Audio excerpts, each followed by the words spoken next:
Why is the internet so obsessed with whimsy? The fantastical term has been on the rise for over the past year and a half, infiltrating a myriad of spaces like food and fashion. It's even taken over people's vocabularies and their hobbies. For some people, it's their entire lifestyle now.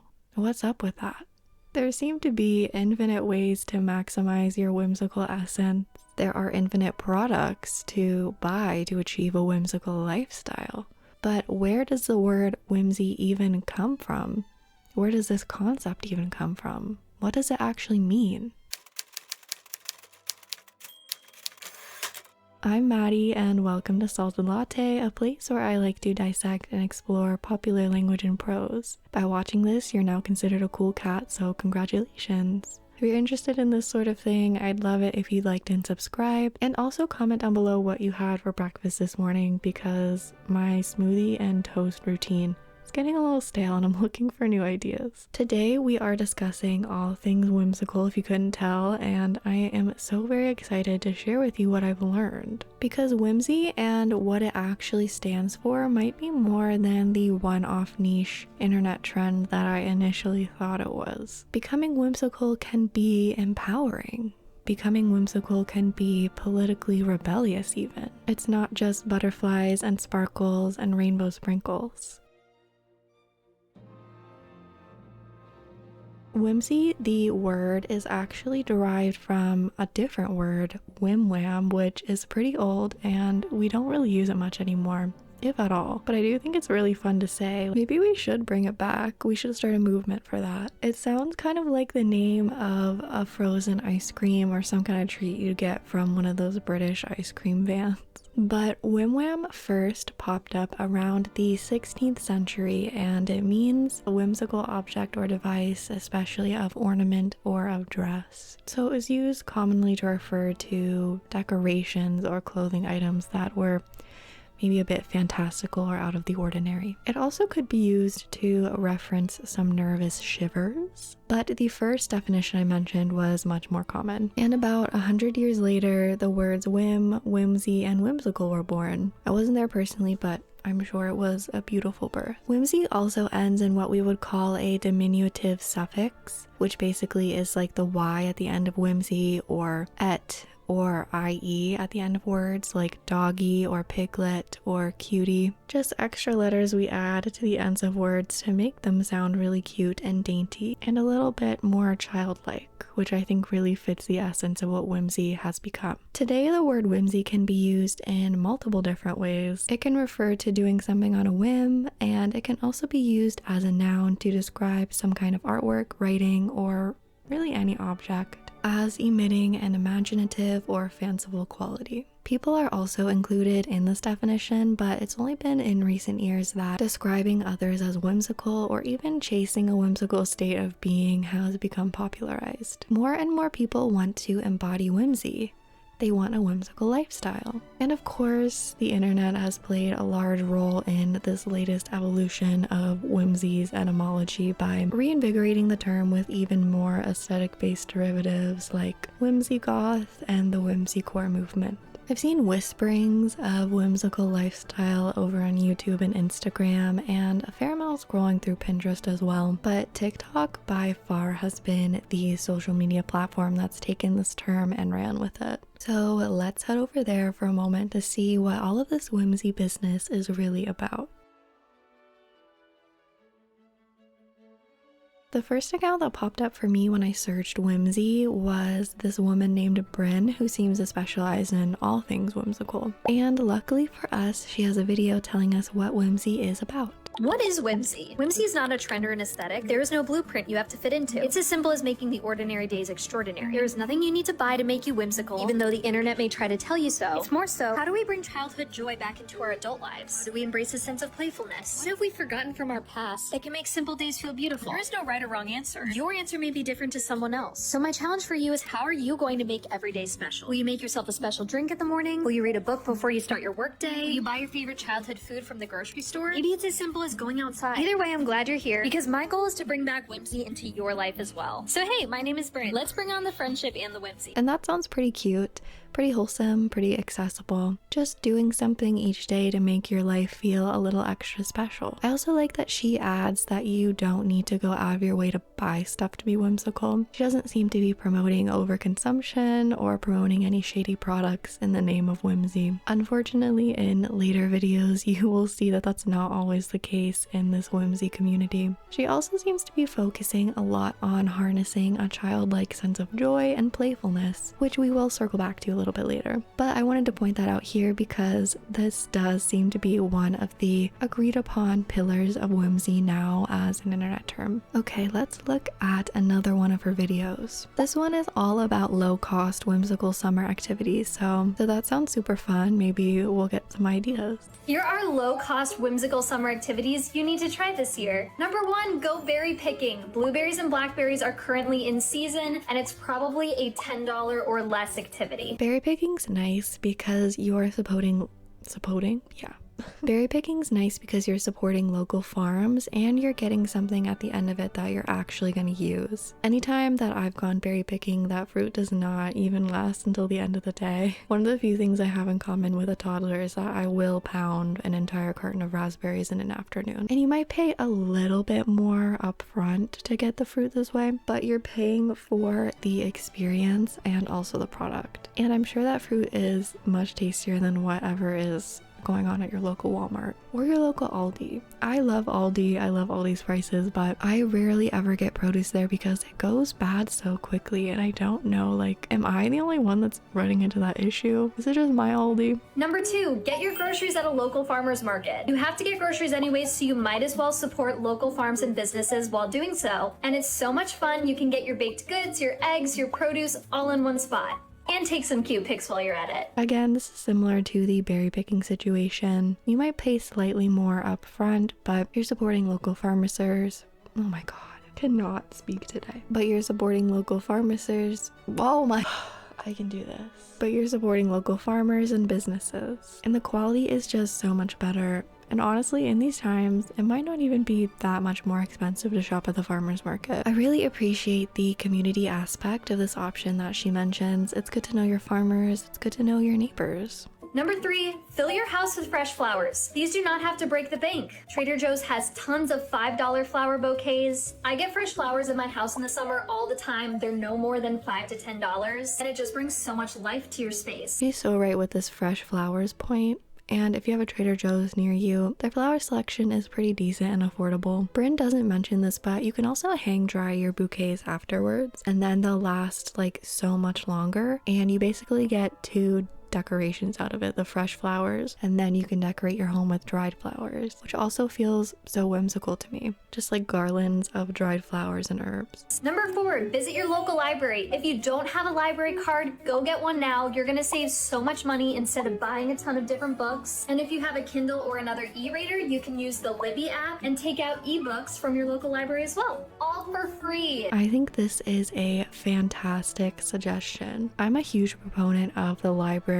Going there as a kid and doing their summer reading challenges is the reason that I love reading and writing to this day. And if branding the library as whimsical is what it takes for people to go there and support it, I'm totally okay with that. Reading is whimsical, education is whimsical, becoming besties with your librarian is whimsical.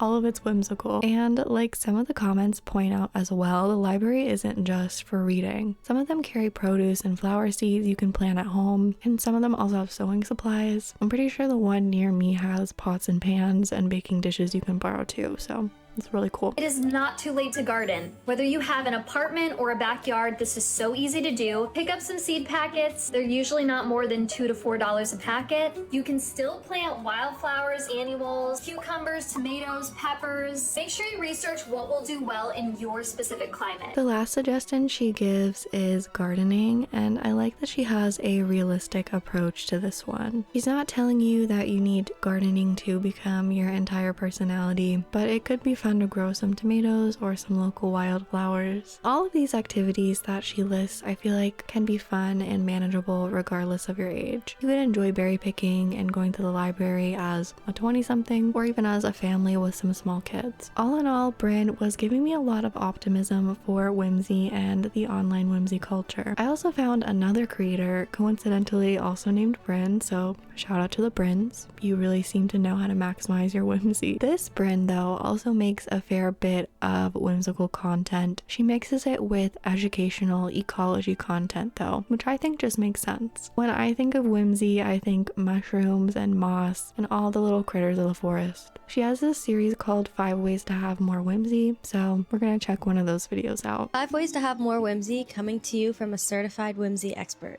Number 1, it is so whimsical to know your birds and know bird calls. You're just on a hike with friends and you hear a little and you're like, oh shit, that's a mourning dove. Oh shit, that's an American robin. It's so fun. I highly recommend the app Merlin for this. You can actually record birdsong and it'll tell you what kind of bird it is, and you can also just explore the different birds in your area. Become the resident ornithologist. I'm loving how all of these suggestions so far for adding more whimsy into your life are mostly centered around expansion through exploring arguably some more niche interests, but still valuable interests. Not everybody knows how to identify bird calls. I still get the visuals of ravens and crows mixed up, I'm not gonna lie. But it is cool to have that knowledge in your back pocket just for the sake of being more aware of the world that's happening around you. Number 2, there's 2 ways to live your life, and it really is this deep. Either you're the person who, when it rains, you get all fucking grumpy and you're like, oh my god, where's my umbrella? I'm getting wet, this is so awful. Or you're the person who's like, oh my god, it's raining, and you do a little jig and you're okay with getting wet and you look at the world around you and you're just stoked about it. I do think the people that really enjoy the rain are living life completely differently from the people that are super bummed about it. When she was describing this, literally all I could think about was the picture of Drew Barrymore frolicking through the rain.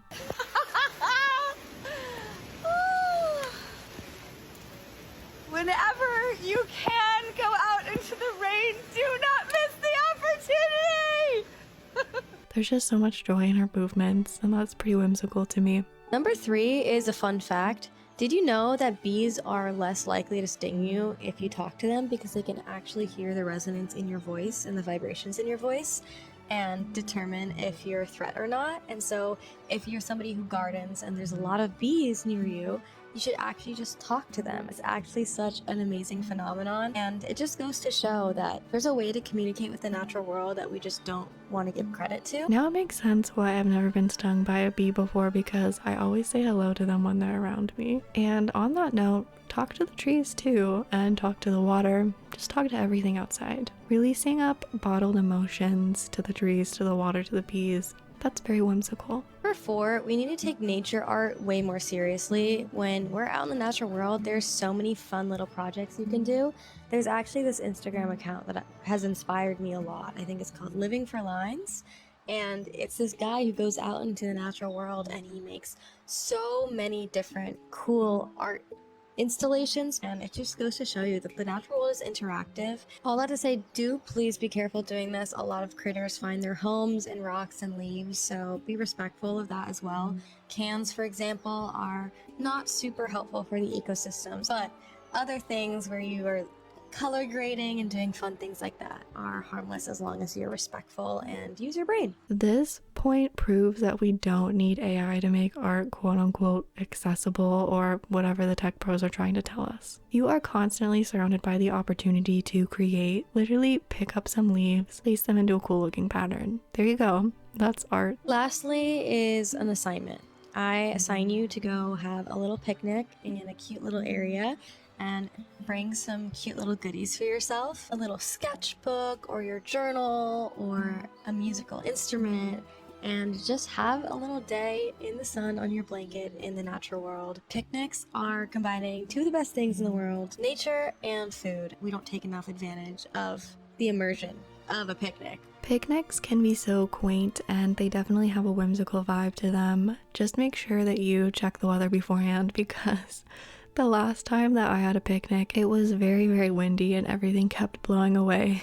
So don't be like me. There's also a third creator named Token Blonde who has a series called Whimsy Words to Add to Your Vocabulary, which I'm not going to share the full video of here, but basically she goes and she finds real words that sound quite satisfying and a little bit eccentric, almost like you've just entered the land of Oz. They're definitely words that Glinda would be saying. She culminates them into these lists and shares them with their definitions, which is such a fun and simple way to learn new words and expand your vocabulary. A few of my favorites are bibulous, which is excessive drinking, perambulate, to walk or peruse around, and slonk, to scarf down something. A lot of the comments that I see on these kinds of posts are also filled with people sharing their own suggestions for whimsical activities and hobbies that they personally do and enjoy, like watercolor painting, going on long walks, and shadow art. Just super positive and uplifting vibes, which is refreshing to see. This usage of the word online I define as anti-capitalist whimsy. What is anti-capitalist whimsy, you might ask? Well, it's centered around reconnecting with your inner child through action and resourcefulness, not necessarily products and overconsumption. An emphasis on low or no cost ways to embody whimsy, disassociation from whimsy as a gimmick or a trend, and whimsy as a form of rebellion or resistance against the horrors of our current society, both globally and the ways in which we've been conditioned to expect adulthood to be. And I'll touch a little bit more on that last point specifically later on. In general, these videos I just showed you are how you'll see whimsy being defined and presented to you on TikTok and other platforms. Lots of saturated and playful colors, a homemade nostalgic feel, lots of green and natural elements as well. And the three core pillars to whimsy I would say are romanticizing your life when you can, a healthy dose of childhood nostalgia, and just making the little things feel special. But with most internet phenomena, not everything is sunshine and bird calls and visiting your local library. There is another portion of the whimsical community who attaches to the term in a different way. Their usage of the word I'd classify as capitalist whimsy, which sounds a little bit oxymoronic, doesn't it? Capitalist whimsy is all about commodifying the idea of being whimsical, an emphasis on content trying to sell an audience products, quote unquote, necessary to become whimsical, instead of content that aligns itself with the values innate in whimsy culture. And on that note, an emphasis of aesthetics instead of culture, and also lots of little trinket goblins. Let me walk you through a few examples of what I mean.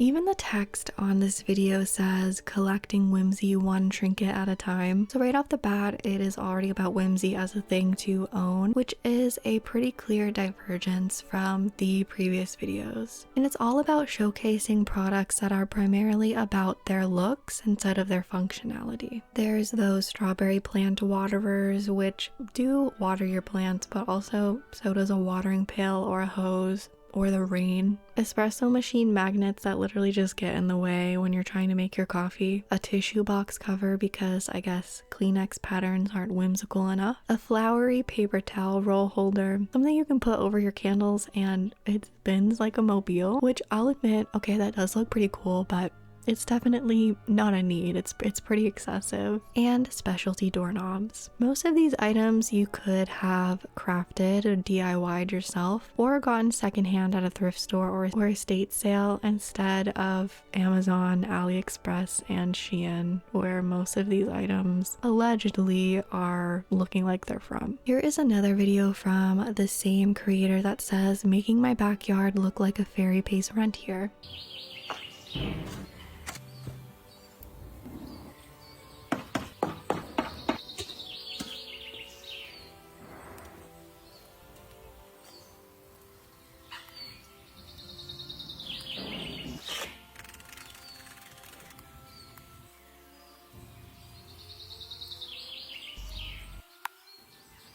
So we're definitely still in the whimsical sphere here, and again, it's just more content showcasing all of these unnecessary things she's bought to try and sell you a certain aesthetic. At least you can sit out there and use the lounging area, but I can't imagine how annoying the upkeep of the actual seating must be, especially if it rains or gets super windy, since the cushions are shielded by an umbrella that doesn't look super sturdy. And then from another creator, we have the art of adding whimsy to your life.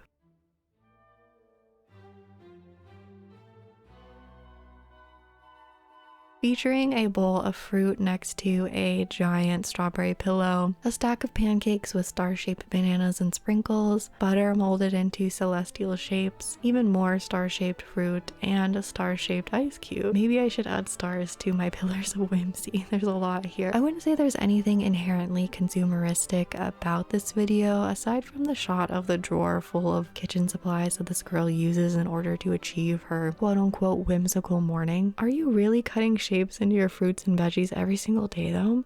I don't know, that just seems a little bit tedious to me. Maybe she does, and you know what, that's fine. But then what do you do with the extras, like the scraps? The scraps clearly aren't whimsical enough for you to include on your pancake stack. I just feel like the Brins would find a way to make the extra cutout pieces feel a little more whimsical and special, instead of, I don't know, hiding them in between the pancake stacks or throwing them out or just not showing them on camera at all because they're not cutesy and perfect enough. That's the thing with videos like this, is that they feel very curated and almost too perfect, which I think is the antithesis of true whimsy. It's very much performing whimsy instead of embodying it. A few videos in this kind of style here and there is fine, but when you make it your entire brand, reusing the same clips time after time with a similar message, it does start to feel hollow, like you're more interested in, again, appearing whimsical than actually being whimsical.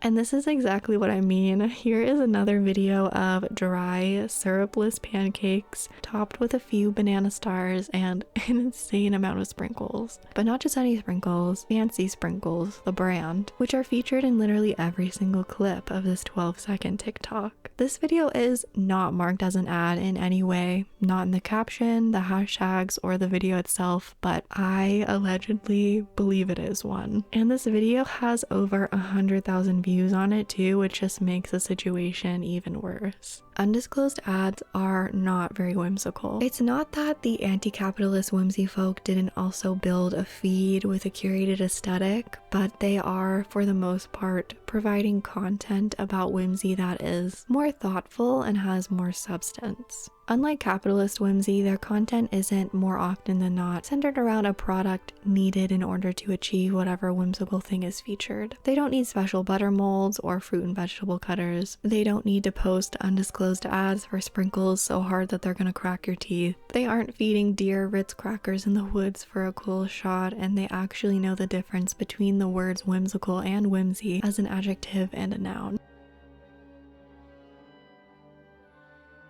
I feel like highlighting these differences is important because of the broader historical context of whimsy and being whimsical. Something I noticed while scrolling through TikToks for this video is that they feature a lot of folksy songs and songs from the 60s and 70s, specifically by Fleetwood Mac. Could this current whimsical aesthetic be taking some inspiration from the subcultures of these time periods? This led me down a slight rabbit hole where I came upon two videos. Zai's TikTok, The Rise of Whimsy is Political, and Nation Squid's YouTube video, Why Were the 70s So Weird? Unfortunately, Zai's video contains copyrighted music, so I'm just gonna give you a little summary of what was said there. She claims that whimsy as an aesthetic was inspired by the culture of the 1970s, which was a reaction to the societal fatigue of historical events like the Vietnam War. A lot of people got into clubbing and music as a result, hence a rise in the sparkly, fever dream-esque disco scene, as well as folk music and rock and roll. Popular artists at the time included James Brown, Earth, Wind & Fire, Diana Ross, Fleetwood Fleetwood Mac, Led Zeppelin, Pink Floyd, and Bob Dylan. Folk music especially was a way to politically protest the atrocities taking place. And I bring up the music aspect specifically because of the prevalence of the Fleetwood Mac folksy kind of songs being featured on those TikToks like I just mentioned. Zai also brings up that since whimsy is connected with authenticity and romanticizing the little things, it could also be a response to the political and economic unrest we are feeling now. Just like a lot of the 1970s subcultures were a reaction to what had happened the decade prior and carried over. Basically, whimsy is alternative. At least anti-capitalist whimsy is. And someone in the comments of that video actually mentioned Nation Squid's video, so thanks to them, that's how I found it. When I sat down to watch it, I started connecting even more dots. Maybe all this anguish and fighting would turn out to actually mean something, and the 70s would become the decade that the 60s wanted to be. But unfortunately, in many respects, this would not end up being the case. I would even be bold enough to argue that the 70s were, overall, a fairly culturally stagnant period in recent history. The 1970s started off with tragic events like the Manson family murders and the Kent State shooting, and like I mentioned previously, the Vietnam War was still happening as well. In the 1960s, the counterculture included 1960s counterculture was this pushback against pollution, excessive industrialism, and consumerism, which in turn emphasized a better relationship with the earth and nature, literally returning to our roots as a species and as a planet. In fact, the very first Earth Day was in 1970. Which I think we can see in the whimsical movement today. The phrase returning to our roots especially I think is relevant to the whimsy discussion, not just for the outdoors factor, but also because nurturing your inner child is also a way of returning to your roots, so to say, coming back to yourself. And inner child healing is, like we discussed previously, one of the pillars of whimsy. One of the defining features of the 70s was that it dampened a lot of hope and optimism that was present in the 60s, highlighting the reality of where we as a society had found ourselves. This whole philosophy and belief system that rejected materialism was now being bought and sold. That hippie movement that we associate with this time period morphed from a belief system into an aesthetic for consumers to buy into. In my opinion, this mirrors in many ways the disillusionment we're experiencing now in the 2020s after the progress, or what we perceive to be progress, that ended up defining a lot of the 2010s, the decade prior. And this is just like what I was pointing out earlier by defining those two separate categories of whimsy. While both appear similar at a glance, at a surface level, just like the 60s and 70s do aesthetically, one is rooted in activism while the other is rooted in consumerism. The 70s was when we really saw the rise of the hippies as an aesthetic with the popularization of items and accessories like bell bottoms, peace sign belts, and long hair. Now anyone could dress up in this style without necessarily matching their beliefs to the style, to where the style originated. Polyester also became popular in the 70s too, Nation Squid notes, because it was cheap and it held on to the saturation of colors much better than natural fibers did. And all of this culminates into a quote visual representation of the psychedelic fever dream that the 60s embodied.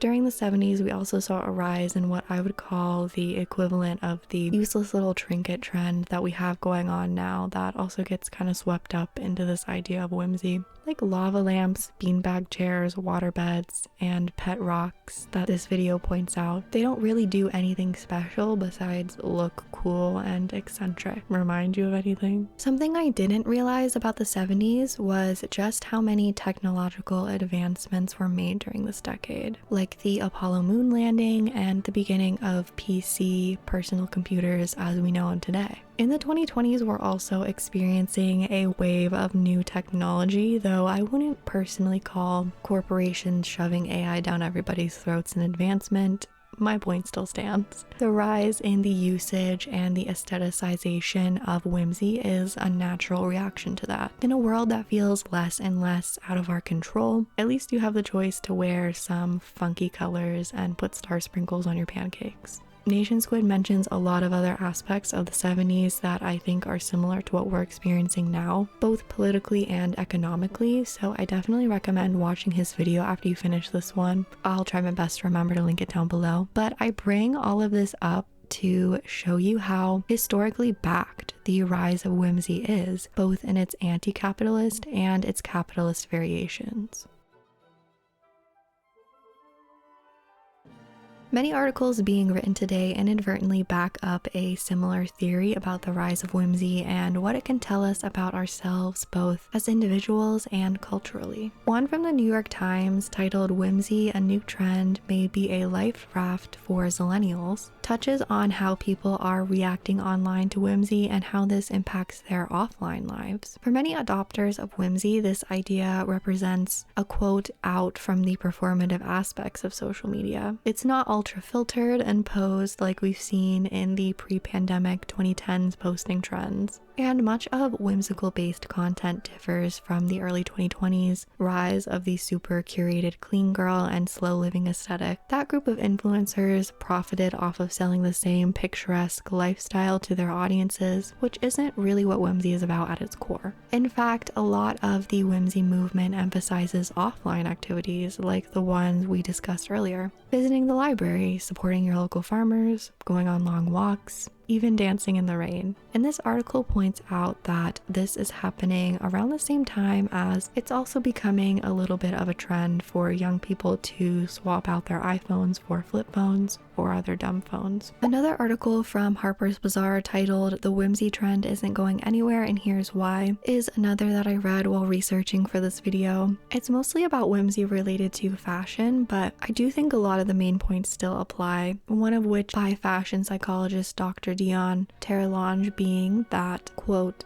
"Fantasy dressing often emerges during moments of cultural stress. Whimsical aesthetics tend to resonate with people, particularly at times of uncertainty or global turmoil. It provides a form of escapism." Another fashion psychologist, Dr. Dawn Karen, brings up the last big trend, both in fashion and overall culture, that took over all of our feeds. Before soft living and whimsy, there was the girl boss, boss babe aesthetic, largely driven by millennials. That's another highly curated era attempting to empower through ambition and drive and pantsuits, but really it ended up leaving a lot of us burnt out over having to be so polished and constantly hustling to prove to your Instagram feed that you were achieving the life of your dreams that maybe wasn't actually your dream life. Whimsical culture undoubtedly puts less pressure on the individual because it's not about how glittery and grand your life appears. It's about doing little things to feel fulfilled internally and letting that speak for itself.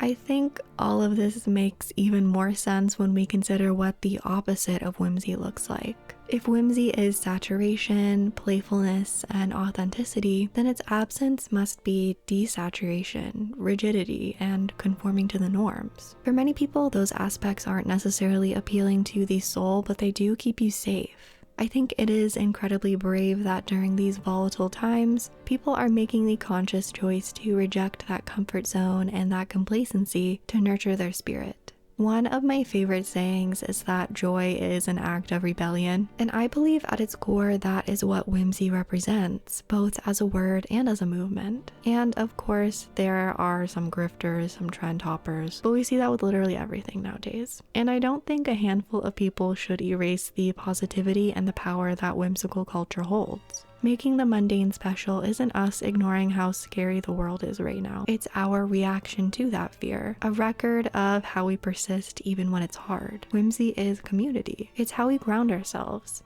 how we remember what makes this world worth fighting for in the first place. I'd love it if you liked and subscribed to the channel and also hype this video. That's the new thing that YouTube has now that would help give this a little boost in the algorithm. Like I said at the beginning of this video, over here at Salted Latte, I love to dive into and dissect language and prose through all sorts of mediums. Anything I'm interested in, really, let me know. If you enjoyed this one or if you have any suggestions for future videos, I'm all ears. I do also have an ASMR channel you can check out if you're into that. I'll have it linked linked below, along with my Patreon if you'd like to support me that way as well and support the making of these videos. All of these videos and my ASMR videos are posted over there early and ad-free, and as this channel grows, I'll figure out ways to sprinkle in some bonus content over there as well. But that's all I have to say for now. My tummy is grumbling. I need to have lunch. I will talk to you all soon. Goodbye.